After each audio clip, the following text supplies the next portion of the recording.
Selamat pagi Bapak, Ibu, dan saudara yang terkasih di dalam Tuhan. Selamat bertemu kembali dalam sekolah minggu pada pagi hari ini. Bersyukur pada Tuhan karena hari ini kita masih diberikan perlindungan, kesehatan, pemeliharaan dari Tuhan, sehingga saya saat ini bisa membagikan pelajaran sekolah minggu buat Bapak Ibu saudara sekalian. Nah, pelajaran sekolah minggu pada pagi hari ini masuk pada pelajaran yang 10, kesatuan terakhir dalam triwulan pertama dalam buku kita, yaitu Dewasa dalam Kristus. Sebelumnya mari kita berdoa dan menyiapkan hati kita dalam mempelajari dan menelaah pelajaran sekolah minggu ini. Bapa Surgawi, Allah yang mengasihi kami, Tuhan yang kami kenal dalam Yesus, kami mengucap syukur ya Tuhan, pada pagi hari ini kami boleh bersama-sama membagikan kebenaran firman-Mu ya Tuhan melalui pelajaran sekolah minggu yang akan kami sama-sama pelajari pada pagi hari ini.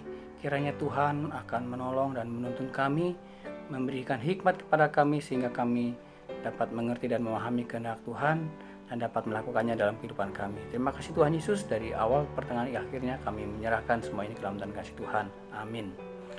Nah, Bapak Ibu Saudara sekalian, judul pelajaran yang 10 ini berjudul Penghiburan dari Kedatangan Tuhan, yang didasarkan dari surat 1 Tesalonika pasal 4 ayat 13 sampai 18. Saya akan bacakan buat Bapak Ibu Saudara sekalian. Kedatangan Tuhan. Selanjutnya kami tidak mau saudara-saudara bahwa kamu tidak mengetahui tentang mereka yang meninggal, supaya kamu jangan berduka cita seperti orang-orang lain yang tidak mempunyai pengharapan. Karena jikalau kita percaya bahwa Yesus telah mati dan telah bangkit, maka kita percaya juga bahwa mereka yang telah meninggal dalam Yesus akan dikumpulkan Allah bersama-sama dengan Dia. Ini kami katakan kepadamu dengan firman Tuhan, kita yang hidup yang masih tinggal sampai kedatangan Tuhan, sekali-kali tidak akan mendahului mereka yang telah meninggal. Sebab pada waktu tanda diberi, yaitu pada waktu penghulu malaikat berseru dan sangkakala Allah berbunyi, maka Tuhan sendiri akan turun dari sorga, dan mereka yang mati dalam Kristus akan lebih dahulu bangkit. Sesudah itu kita yang hidup yang masih tinggal akan diangkat bersama-sama dengan mereka dalam awan menyongsong Tuhan di angkasa. Demikianlah kita akan selama-lamanya bersama-sama dengan Tuhan. Karena itu, hiburkanlah seorang akan yang lain dengan perkataan-perkataan ini. Nah, kemudian juga ada pembacaan ayat kencana kita sebagai ayat hafalan kita yang diambil dari kitab Ibrani, kitab Ibrani pasal 9 ayat 28. Saya akan bacakan. Demikian pula Kristus hanya satu kali saja mengorbankan dirinya untuk menanggung dosa banyak orang. Sesudah itu ia akan menyatakan dirinya sekali lagi tanpa menanggung dosa untuk menganugerahkan keselamatan kepada mereka yang menantikan Dia. Nah, Bapak Ibu Saudara sekalian terkasih di dalam Tuhan, kematian adalah suatu keniscayaan. Artinya kematian itu pasti terjadi, pasti terjadi, dan itu akan dialami oleh setiap orang, tidak terkecuali siapapun, tidak terkecuali. Nah, namun secara umum banyak orang juga yang menghindari diskusi-diskusi tentang kematian. Kematian menjadi suatu hal yang bagi sebagian orang menjadi yang menakutkan, sesuatu yang membawa kepada keadaan yang menyedihkan. Ada duka nestapa, tangis, ada kehilangan harapan, dan lain-lain. Sehingga banyak orang yang kurang berkenan membicarakannya. Yang dibicarakan bagaimana supaya kita bisa panjang umur, menjaga kesehatan dengan baik, menjaga kesehatan psikis kita, dan lain-lain. Walau kenyataannya akan dialami oleh semua orang hal kematian tersebut, cepat atau lambat, dan berbagai cara. Terkadang kita merasa kekhawatiran bila kematian itu menimpa kepada orang-orang yang kita cintai. Misalnya ada suami, istri, anak, atau bahkan orang tua. Bahkan itu lebih mengkhawatirkan dibandingkan dengan kematian diri sendiri. Ya. Kematian terhadap orang-orang yang dicintai itu menyebabkan, tadi sudah disebutkan, menyebabkan banyak orang menangis, ya, sedih, kesepian, ya, kehilangan harapan dan lain-lainnya. Pertanyaannya sekarang adalah, sebagai orang percaya atau orang Kristen, apakah kematian orang terkasih itu membawa kesedihan atau kebahagiaan? Apakah kematian orang yang kita kasihi itu membawa kesedihan atau kebahagiaan? Mari kita lihat, simak pembacaan firman Tuhan yang tadi sudah saya bacakan, ya, di mana Paulus menyampaikan surat untuk jemaat di Tesalonika. Di mana sih Tesalonika itu? Ya, dari referensi yang ada dalam Alkitab, ya, dan juga beberapa aplikasi dalam penjelasan tentang Tesalonika, ya. Nah, kota Tesalonika ini namanya secara populer dipakai untuk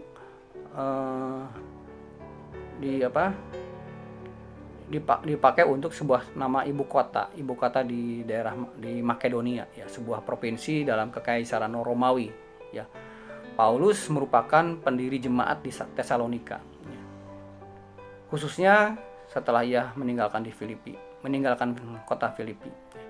Apa sih yang mendasari Paulus mengirim surat kepada jemaat Tesalonika? Jadi ternyata ada dua pertanyaan yang cukup membuat bingung jemaat di sana pada saat itu, pada saat Paulus bersama-sama dengan setelah meninggalkan Tesalonika, ada suatu kebingungan, ya, yaitu bagaimana sih nasib dan peranan orang percaya yang sudah meninggal pada waktu kedatangan Yesus kembali. Ya, mungkin meninggal bisa saja karena aniaya, karena pada saat itu memang orang-orang Kristen juga mengalami banyak aniaya. Kemudian mungkin ada sakit penyakit, usia lanjut, kecelakaan dan lain-lain, perang, ya. Kemudian yang pertanyaan kedua yang menjadi kebingungan jemaat di Tesalonika adalah nasib dan peranan orang yang percaya yang masih hidup pada saat kedatangan Tuhan Yesus kembali nanti. Itu dua hal itu yang menjadi kebingungan mereka, ya. Nah, di situ dua pertanyaan ini yang membuat mereka merasa kebingungan. Paulus memahami kondisi jemaat di Tesalonika yang seperti itu, ya, yang rindu akan penjelasan hal tersebut. Karena memang pada saat itu Paulus saat mengabarkan Injil di kota Tesalonika itu memang tidak lama, ya, hanya sebentar saja, ya. Pada saat itu dia bersama Silas atau yang kita kenal dengan Silwanus, ya. Ya, tidak lama di sana karena memang ada perlawanan dari orang-orang Yahudi yang ada di Tesalonika saat mereka mengabarkan Injil, kemudian banyak orang percaya sehingga mereka harus menyingkir ke kota lain, ke kota Berea dan juga ke Athena. Nah, Bapak Ibu Saudara yang terkasih, bagaimana penjelasan Paulus mengenai hal ini? Ya. Yang pertama tadi, apa yang akan terjadi dengan orang-orang Kristen yang telah meninggal saat atau ketika nanti Yesus datang kembali? Apakah mereka yang telah meninggal dalam Yesus akan kehilangan bagian dalam kemuliaan Kristus?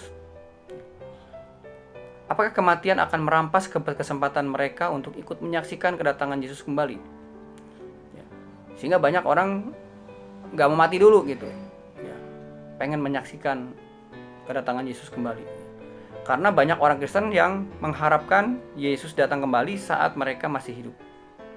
Paulus menjawab tidak, ya, dalam buku pelajaran kita dan dalam firman Tuhan juga dikatakan tidak, ya, bahwa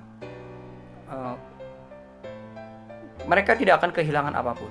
Justru mereka akan terlibat sepenuhnya pada hari tersebut. Ya. Loh, bagaimana ini terjadi? Sudah meninggal tapi masih bisa ikut terlibat, gitu kan? Nah, mari kita perhatikan di dalam ayat 16 yang berbunyi,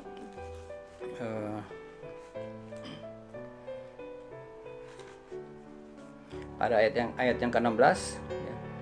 Sebab pada waktu tanda diberi, yaitu pada waktu penghulu malaikat berseru dan sangkakala Allah berbunyi, maka Tuhan sendiri akan turun dari sorga dan mereka yang mati dalam Kristus akan lebih dahulu bangkit. Luar biasa bahwa ketika nanti kedatangan Yesus kembali ke dunia ini, Tuhan Yesus akan orang-orang yang sudah mati akan dibangkitkan, ya. Akan dibangkitkan. Ini bukan kata-kata saya, tapi ini adalah firman Tuhan. Ya. Dasarnya dari mana? Mari kita lihat juga dalam ayat 14, ayat yang tadi ayat-ayat yang telah kita baca tadi di ayat 14. Karena jika kita percaya bahwa Yesus telah mati dan telah bangkit, maka kita percaya juga bahwa mereka yang meninggal dalam Yesus akan dikumpulkan Allah bersama-sama dengan Dia. Ya, saya ulangi, karena jikalau kita percaya bahwa Yesus telah mati dan telah bangkit, maka kita percaya juga bahwa mereka yang telah meninggal dalam Yesus akan dikumpulkan Allah bersama-sama dengan Dia. Ya, jadi orang-orang yang percaya, orang Kristen yang telah meninggal lebih dahulu mereka akan dibangkitkan. Ya. Nah, artinya apa? Bahwa Allah akan mengembalikan umatnya dari kematian sama seperti Kristus bangkit dan dikumpulkan bersama-sama. Di dalam 1 Korintus pasal 15 ya. Kita akan buka dalam 1 Korintus pasal 15 ayat 20. Saya akan bacakan. Tetapi yang benar ialah bahwa Kristus telah dibangkitkan dari antara orang mati sebagai yang sulung dari orang-orang yang telah meninggal. Nah, jadi tetapi yang benar ialah bahwa Kristus telah dibangkitkan dari antara orang mati sebagai yang sulung dari orang yang telah meninggal. Kalau dalam ayat 14 tadi dikatakan ada hal yang penting, bahwa peranan Kristus sebagai mata rantai penghubung atau bridging antara kematian umatnya dengan kebangkitan mereka oleh kuasa Allah. Ya, jadi kita tidak perlu khawatir lagi bahwa bagaimana nih orang-orang yang telah meninggal. Mereka tidak akan berjumpa dengan Yesus, justru mereka akan dibangkitkan. Yang membangkitkan adalah Kristus sendiri. Ya. Kemudian pertanyaan yang kedua, ya, apa yang akan terjadi dengan orang-orang Kristen yang masih hidup ketika Yesus datang kembali? Seperti apa sih ketika Yesus datang kembali ke dunia ini? Nah, kita masih hidup. Apakah bisa mereka yang nanti pada saat kedatangan Yesus kembali masih hidup, itu dikatakan beruntung, ya, lucky man, ya. Nah, ibarat orang yang memenangkan jackpot, ya. Jackpot itu biasanya suatu kemenangan dalam perjudian, ya. Beruntung mendapatkan hadiah jackpot, sebuah hadiah yang besar. Mari kita lihat penjelasannya dalam ayat 15. Seperti apa menurut firman Tuhan? Ini kami katakan kepadamu dengan firman Tuhan.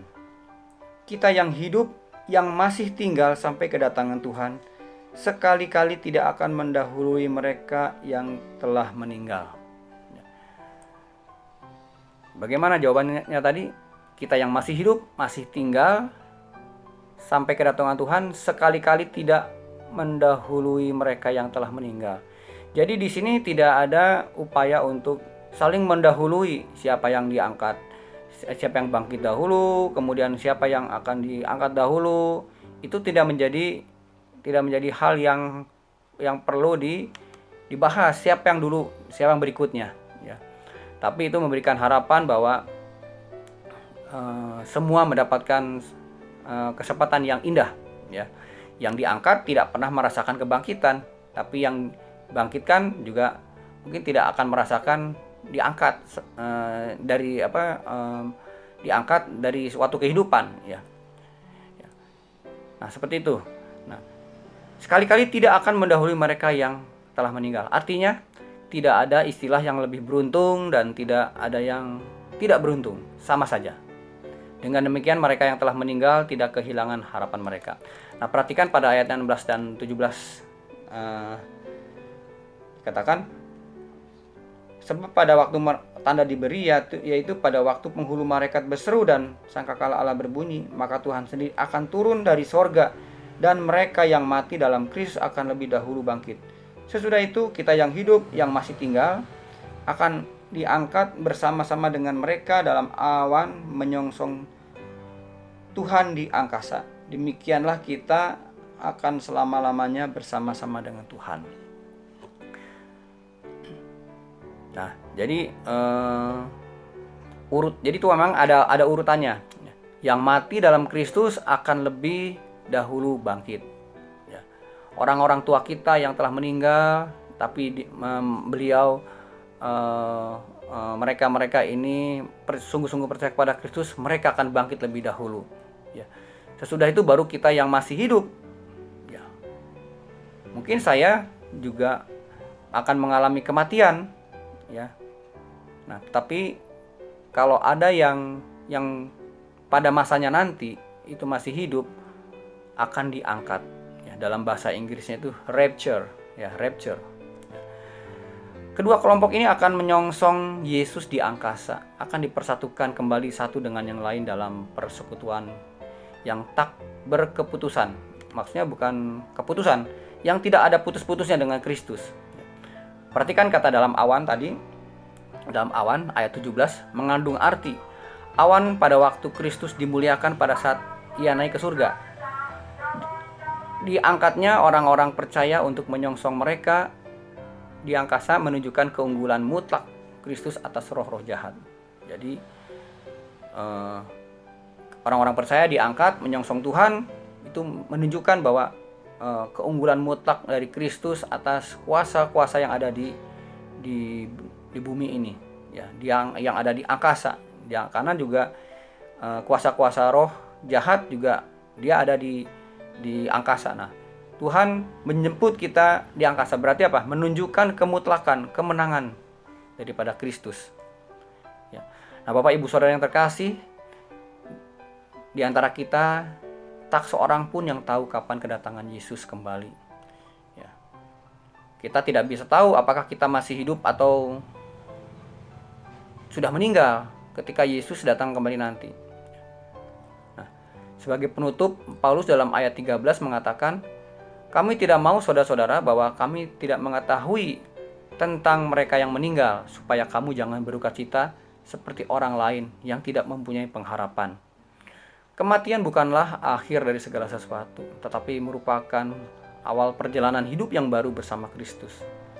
Oleh karena itu kita tidak boleh dikuasai oleh kesedihan atas mereka yang mati dalam Kristus, karena ada pengharapan di balik kematian.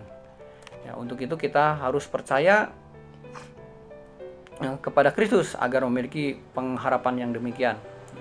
Kematian mungkin menyebabkan kita bersedih, ditinggal orang terkasih, tentunya kita merasa sedih dong, menangis dan lain-lain. Namun marilah kita tidak bersedih secara berlebihan, karena sesungguhnya orang yang mati dalam Kristus adalah membahagiakan. Kematian adalah suatu kenyataan yang universal yang dihadapi oleh semua orang. Sedangkan orang-orang percaya yang masih hidup, bagaimana? Ya, hendaklah mereka yang masih hidup itu saling menguatkan dan menghiburkan. Orang-orang yang masih hidup mempunyai tantangannya tersendiri dalam mempertahankan kesetiaan terhadap janji Tuhan. Saling mendukung di saat-saat menyedihkan, ya. Sehingga kita pada saat ada yang meninggal, kita di rumah duka, kita menyanyikan lagu-lagu penghiburan, kemudian kita juga saling menguatkan supaya orang yang dalam kesedihan tidak berlarut-larut dan masih kita bisa saling mendukung, ya. Dan juga hal yang terpenting adalah selalu memperbincangkan tentang Kristus dan keselamatannya dengan tanpa putus-putusnya, sehingga kita mendapatkan suatu semakin yakin bahwa kita akan kalau kita nanti mati, kita akan dibangkitkan. Namun ketika kita masih hidup, kita akan mengalami pengangkatan sebelum hari penghakiman nanti. Ya, orang-orang percaya akan dibebaskan terlebih dahulu. Ya, demikianlah Bapak Ibu Saudara sekalian pelajaran yang bisa kita pelajari pada hari ini, agar kita senantiasa tetap bertumbuh semakin dewasa dalam Tuhan sampai kedatangannya nanti. Ya, amin. Mari kita berdoa. Bapa Surgawi, Allah yang mengasihi kami mengucap syukur buat kesempatan pagi ini Tuhan untuk menyampaikan pelajaran firman, pelajaran sekolah minggu, penghiburan dari kedatangan Tuhan. Kami menyerahkan sepenuhnya Tuhan, biarlah kami semua semakin mengerti dan memahami pelajaran-pelajaran sekolah minggu ini Tuhan, terutama dan juga tentang pelajaran saat ini. Kiranya kami boleh mendapatkan pengharapan yang kuat, kami boleh mendapatkan suatu pemahaman bahwa kematian bukanlah sesuatu yang menakutkan, namun disitulah kami akan mendapatkan suatu kehidupan yang baru bersama dengan Kristus. Karena Kristus yang akan membangkitkan kami. Bahkan bagi yang masih hidup, Kristus akan mengangkat kami semua. Terima kasih Tuhan Yesus atas semuanya ini. Di dalam nama Yesus Kristus kami berdoa dan mengucap syukur. Amin. Baik Bapak Ibu Saudara sekalian, terima kasih dan selamat hari Minggu. Tuhan Yesus memberkati kita sekalian. Amin.